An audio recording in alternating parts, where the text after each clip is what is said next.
Hi, my name is Becky. I think I started smoking occasionally, casually, when I was in 6th grade. I can remember writing a letter to Children's Digest when I was very, very small about how I wanted the editor, whatever, the little editor's questions that kids send in, I wanted them to help me help my dad quit smoking. So I think it's really interesting that I did wind up smoking later on. I think a lot of people around me were smoking, and I can remember being very intrigued by Virginia Slim's advertisements when I was a kid, thinking about, oh my gosh, that's how strong, sassy women behave. So I wanted to be a strong, sassy woman, maybe. This is completely disgusting, but there were times where I would see a cigarette that was kind of not entirely smoking on the street, and I would smoke that. Or there were vending machines around at that time, so I would get a bunch of quarters together and I would use a vending machine at a supper club or an Eagles club or wherever if we were out to eat. First started dabbling in smoking, probably I was around 12.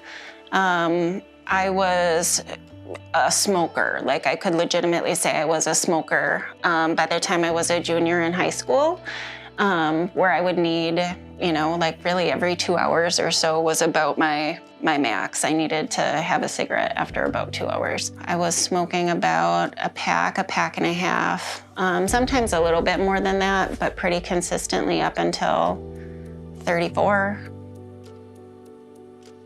Well, the first time, the 5th time, the 7th time, I quit smoking a lot of times. The first time I tried to quit, I was in my early to mid-20s, and I had gotten a job for the Department of Corrections at a secure facility that worked with juveniles, and we weren't allowed to smoke. So when I started training there, I first started trying to quit with the patch.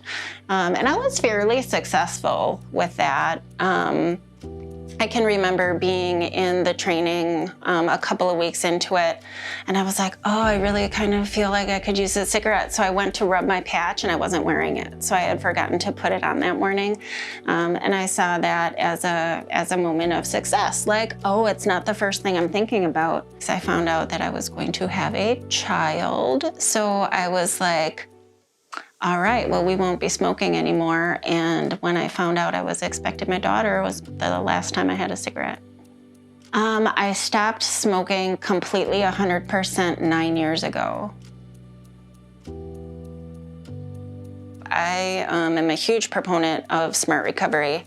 They're just hard and fast, rational emotive behavior therapy techniques to use when you need to think about things in a different way. I use the cost-benefit analysis tool all the time. It's kind of like making a pros and cons list, except that it's 4 quadrants instead of 2, and it talks about the advantages and the disadvantages of doing something, and the advantages and the disadvantages of not doing something. The benefits of not smoking are more money to spend on other things. It might have been, less odor, less stinkiness to deal with, less laundry to deal with, because you can't just wear a sweater, out somewhere and be smoking in it and think it's not going to stink the next time you put it on. So stuff like that. I've always been fairly active, and I think the biggest thing for me that I noticed was my lung capacity got better.